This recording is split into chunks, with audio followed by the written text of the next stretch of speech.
नमस्कार दोस्तों, ये video editorial compilation for mains का पार्ट है। आप प्लेलिस्ट में जाके एडिटोरियल की वीडियोस पेपर वाइज और टॉपिक वाइज देख सकते हो। और अगर आप दिसंबर 2019 के बाद की वीडियोस को देखना चाहते हो तो वीडियो के नीचे मौजूद ज्वाइन बटन की सहायता से आप मेंबरशिप को ज्वाइन कर सकते हो। चलिए डिस्कशन स्टार्ट करते हैं। आप जीएस पेपर 2 के इस टॉपिक से आर्टिकल को रिलेट कर सकते हो। देखो, जब 2009 में ब्रिक्स फॉर्म हुआ था जिसमें 5 देश हैं, हालांकि साउथ अफ्रीका ने बाद में ज्वाइन किया था 2010 में। 5 देश कौन से हैं? China, Russia, India, south Africa और ब्राज़ील। तो जब ये ग्रुप फॉर्म हुआ था तो कई एक्सपर्ट्स ने बड़ी बड़ी बातें बोली थी इस ग्रुप के बारे में।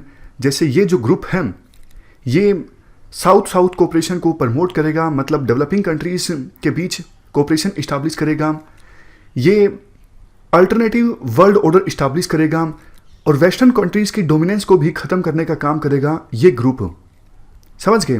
क्योंकि देखो, 2008 से पहले जो वर्ल्ड ऑर्डर था वो वेस्टर्न कंट्रीज के द्वारा डोमिनेटेड था। उस समय चाइना ने भी इतना ज़्यादा ग्रो नहीं किया था। और इस ग्रुप में देखो वो देश शामिल हैं जिन्होंने इवन 2008 के फाइनेंशियल क्राइसिस के बाद अच्छी खासी इकोनॉमिक ग्रोथ रेट अचीव की। क्योंकि देखो, 2008 के ग्लोबल क्राइसिस से यूरोपियन कंट्रीज को, यूएसए को बहुत ज़्यादा नुकसान हुआ था। तो ये ब्रिक्स के जो मेंबर कंट्रीज थे इनकी इकोनॉमी को कम नुकसान हुआ था और इन देशों की इकोनॉमीज रिलेटिवली स्टेबल थी। तब भी बहुत से एक्सपर्ट्स ने ये बोला था आगे जाके ये ग्रुप बहुत ज़्यादा इंपॉर्टेंट साबित होगा। बट अब देखो, ये जो कोविड-19 की महामारी हुई है इसने साफ कर दिया है कि अगर ऐसा ही चलता रहा तो ये जो ग्रुप है ये लुप्त हो जाएगा। अभी प्रेजेंट क्राइसिस में इस ग्रुप की जो भूमिका है वो ना के बराबर है। सार्क का समिट हुआ हमारे इंडियन सब कॉन्टिनेंट में। सार्क के जो मेंबर कंट्रीज हैं उन्होंने वीडियो कॉन्फ्रेंसिंग के माध्यम से बात की। उसके बाद भारत के प्रधानमंत्री ने अपनी राय रखी कि भैया वीडियो कॉन्फ्रेंसिंग से आप G20 का भी समिट ऑर्गेनाइज करवा लो। और ऐसा ही हुआ। G20 के समिट में प्रधानमंत्री मोदी ने कहा जो ये मल्टीलेटरल इंस्टीट्यूशंस हैं जैसे UN, WHO, इनमें सुधार की गुंजाइश है।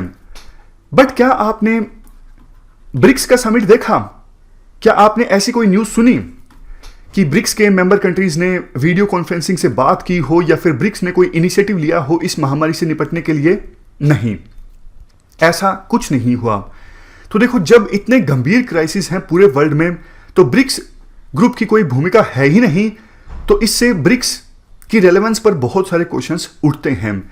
इवन देखो, ब्रिक्स के जो मेंबर कंट्रीज हैं वो महामारी से निपटने के लिए अलग अलग कदम उठा रही हैं। जैसे इवन ब्राजील के जो प्रेसिडेंट हैं वो तो ये बोल रहे हैं अभी भी कि सिंपल फ्लू है, मैं लॉकडाउन नहीं करूंगा। बाकी ब्राजील के दूसरे जो इंस्टीट्यूशंस के लीडर्स हैं वो बोल रहे हैं कि भाई तुम मरवाओगे क्या, लॉकडाउन कर देते हैं, बात मान जाओ, अदरवाइज यूएसए, इटली, जर्मनी जैसा हाल हो जाएगा। तो ब्राजील की राजनीति में उथल पुथल चल रही है। साउथ अफ्रीका की बात करें, साउथ अफ्रीका ने इंडिया की तरह 21 दिनों का लॉकडाउन करके रखा है अपने देश में। चाइना की बात करें, चाइना जैसा अभी प्रेजेंट कर रहा है वो इस महामारी से उबर चुका है और चाइना का पूरा फोकस अभी इस बात पर है कि चाइना की इमेज को इंप्रूव किया जाए, पब्लिक रिलेशंस पे ध्यान दिया जाए और दूसरे देश जो इस महामारी से नहीं निपट पा रही हैं उनका मजाक उड़ाया जाए। लिटरली चाइना के जो न्यूज़पेपर्स हैं, हमने पहले भी डिस्कस किया था, they troll those countries who are not able to curb this pandemic. खैर, रशिया की बात करें, रशिया में देखो लॉकडाउन अभी भी नहीं है। प्लान कर रहा है रशिया लॉकडाउन करने का। इंटरनेशनल फ्लाइट्स रशिया के द्वारा सस्पेंड कर दी गई हैं।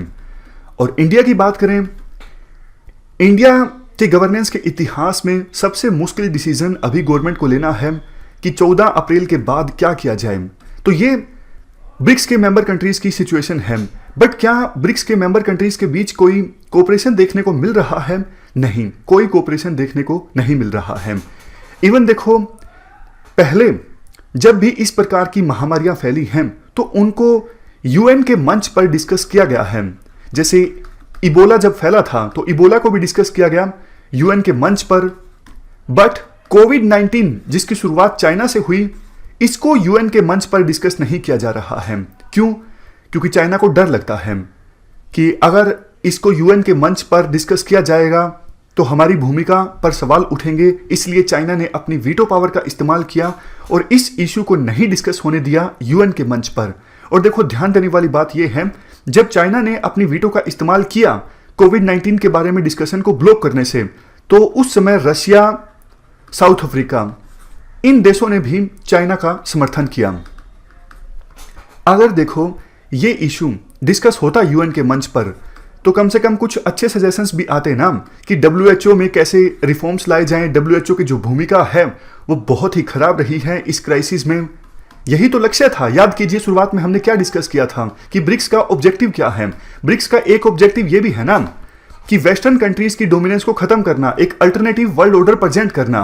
और आप तो इश्यूज डिस्कस करने से पीछे हट रहे हो। बताओ कैसे आप रिफॉर्म लेकर आओगे? तो कहने का मतलब ये है, साउथ अफ्रीका, रशिया, चाइना, इन देशों ने जो ब्लॉक किया इन क्राइसिस को डिस्कस होने से यूएन के मंच पर, ये गलत था। देखो पहले चाइना बोला करता था कि यूएन और यूएन की जो एसोसिएटेड इंस्टीट्यूशंस हैं उनमें बदलाव होना चाहिए, बट चाइना अब ये बात नहीं बोलता। इसका सीधा सीधा रीजन ये है, चाइना का काफी होल्ड, काफी इन्फ्लुएंस इस्टेब्लिश हो गया है इन ऑर्गेनाइजेशंस के ऊपर। डब्ल्यूएचओ के डायरेक्टर के चुनाव में चाइना का अहम रोल था। इसी वजह से डब्ल्यूएचओ के डायरेक्टर पर आरोप लगा कि उन्होंने चाइना के हित में काम किया। कहने का पॉइंट देखो ये है कि जब तक डब्ल्यूएचओ जैसी संस्थाओं पर वेस्टर्न कंट्रीज का दबदबा था, तब तो चाइना ये बोलता था कि इन इंस्टीट्यूशंस में रिफॉर्म लाने की आवश्यकता है। बट आज चाइना का थोड़ा इन्फ्लुएंस इस्टेब्लिश हो गया है डब्ल्यूएचओ की जैसी संस्थाओं पर, तो चाइना डिस्कस भी नहीं करना चाहता कि हाँ इन संस्थाओं में रिफॉर्म लाने की आवश्यकता है। इसके बाद नेक्स्ट पॉइंट देखो, 2010 के समय जो एक्सपर्ट्स इस ग्रुप के बारे में अच्छी अच्छी बातें बोलते थे, उनका ये कहना था कि इकोनॉमिक डेवलपमेंट ब्रिक्स के मेंबर कंट्रीज में अच्छी है और जल्द ही ये देश डेवलप कंट्रीज की कैटेगरी में आ सकते हैं। बट देखो वो एक्सपर्ट्स उस समय ये भूल गए थे कि कोई जरूरी नहीं कि अभी किसी देश की इकोनॉमिक ग्रोथ रेट अच्छी है तो वो हमेशा ही अच्छी रहेगी।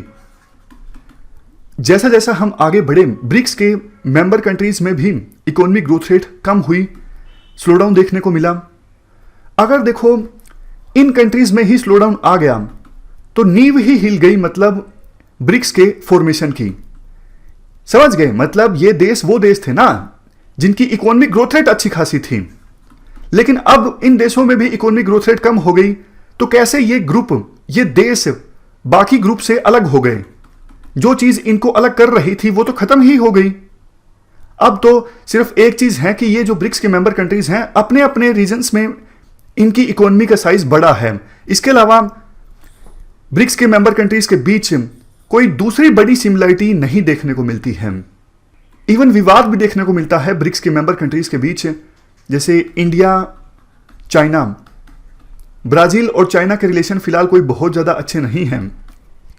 ब्राजील में अभी राइट विंग की सरकार है और वो यूएसए का ज़्यादा सपोर्ट करती है, और ब्राजील के जो एजुकेशन मिनिस्टर हैं उन्होंने तो कुछ स्टेटमेंट दी थी चाइना को लेके, चाइनीज वायरस, तो चाइना बहुत ज़्यादा नाराज़ भी हो गया था। तो कहने का मतलब ये है कि ब्रिक्स के मेंबर कंट्रीज के बीच बहुत ज़्यादा सिमिलरिटीज हो, बहुत ज़्यादा कोऑपरेशन हो, ऐसा कुछ है नहीं। नेक्स्ट पॉइंट देखो, ब्रिक्स का एक उद्देश्य ये था, जैसा हमने डिस्कस किया, वेस्टर्न डोमिनेटेड वर्ल्ड ऑर्डर को चैलेंज करना। अब जबकि वेस्टर्न कंट्रीज की कंडीशन काफ़ी ज़्यादा खराब है, इवन यूएसए जो कुछ समय तक वर्ल्ड में एकमात्र सुपर पावर था, आज यूएसए की कंडीशन काफ़ी ज़्यादा खराब है। 3 लाख से ज़्यादा केस हो चुके हैं कोविड-19 के यूएसए में। तो ऐसी सिचुएशन में चाइना का राइज हो सकता है। तो क्या इंडिया ये चाहेगा कि वेस्टर्न डोमिनेटेड वर्ल्ड ऑर्डर खत्म होकर अगर China dominated world order establish हो जाता है तो इसमें कोई बुराई नहीं है, कतई नहीं। इंडिया ये बिल्कुल नहीं चाहता कि वेस्टर्न डोमिनेटेड वर्ल्ड ऑर्डर खत्म हो और China dominated world order establish हो जाए। इंडिया ये चाहता है मल्टीपोलर वर्ल्ड ऑर्डर इस्टेब्लिश हो। मान लीजिए ये पूरा वर्ल्ड है तो किसी एक देश के पास बहुत ज्यादा पावर ना हो, सिमिलर पावर हो कई सारे देशों के पास। यूएसए एक पोल, चाइना पोल, इंडिया पोल, जापान, रशिया, बराबर बराबर सी पावर होती है ना, ऐसा वर्ल्ड ऑर्डर इंडिया चाहता है। अगर China dominated world order establish होता है तो इंडिया को लगता है इससे अच्छा तो फिर पुराना ही वर्ल्ड ऑर्डर था, वेस्टर्न डोमिनेटेड वर्ल्ड ऑर्डर, जिसमें वेस्टर्न कंट्रीज के पास ज्यादा पावर थी। नेक्स्ट पॉइंट देखो, चाइना बहुत ज़्यादा डेस्परेट है पूरे वर्ल्ड में अपनी हेजमोनी इस्टेब्लिश करने के लिए। अब चाइना ने एक प्रपोजल ये दिया कि ब्रिक्स प्लस इस्टेब्लिश किया जाए। ब्रिक्स में अभी 5 मेंबर कंट्रीज हैं, इसका एक्सपेंड किया जाए। वो देश जिन्होंने बेल्ट एंड रोड इनिशिएटिव को ज्वाइन किया है उन देशों को शामिल किया जाए ब्रिक्स प्लस में। और जबकि इंडिया ने तो बेल्ट एंड रोड इनिशिएटिव को ज्वाइन किया ही नहीं है। क्यों? क्योंकि बेल्ट एंड रोड इनिशिएटिव की एक आर्म जिसका नाम है चाइना पाकिस्तान इकोनॉमिक कॉरिडोर, वो जम्मू एंड कश्मीर से होकर गुजरती है। ये इंडिया की सोवरेनिटी का उल्लंघन है।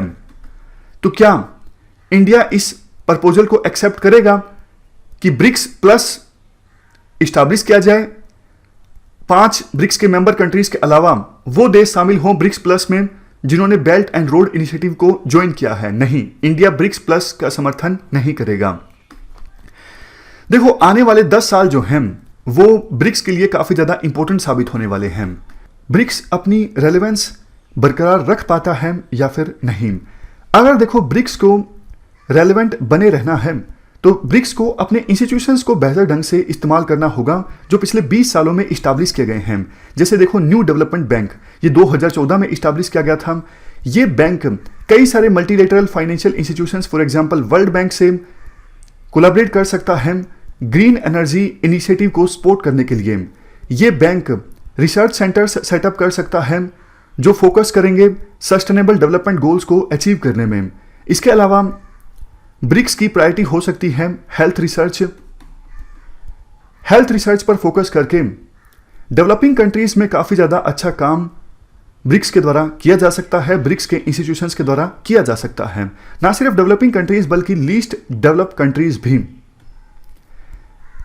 इसके अलावा नेक्स्ट पॉइंट, अगर देखो इंडिया ये नहीं चाहता ब्रिक्स प्लस लॉन्च हो तो इंडिया को कम से कम कुछ सजेशंस देने होंगे, प्रपोजल देना होगा कि कैसे हम ब्रिक्स और ब्रिक्स के इंस्टीट्यूशंस में रिफॉर्म ला सकते हैं। लास्ट में ये बोला जाता है, देखो इंडिया की प्रायोरिटीज क्लियर हैं। इंडिया चाहता है कि मल्टीपोलर वर्ल्ड ऑर्डर इस्टेब्लिश हो जिसमें सभी की वॉइस इक्वल हो और इंडिया एक राइजिंग पावर के रूप में इमर्ज हो। अगर ये ग्रुप, ब्रिक्स की हम बात कर रहे हैं, अगर ये ग्रुप वर्ल्ड के multilateral institutions for example UN और यूएन के दूसरी ऑर्गन्स फॉर एग्जांपल WHO, इनमें रिफॉर्म्स के लिए अपनी एनर्जी इन्वेस्ट नहीं करता है, मतलब ब्रिक्स मांग नहीं करता है कि इन मल्टीलेटरल इंस्टीट्यूशंस में रिफॉर्म लाने चाहिए, तो फिर इंडिया को इस ग्रुप को ज़्यादा तवज्जो नहीं देनी चाहिए। इंडिया को मानना चाहिए ये ग्रुप सिर्फ एक इकोनॉमिक इंटरेस्ट ग्रुप है। तो ये हमने पूरा आर्टिकल डिस्कस किया। इस डिस्कशन में फिलहाल इतना ही है। Thank you very much for discussion.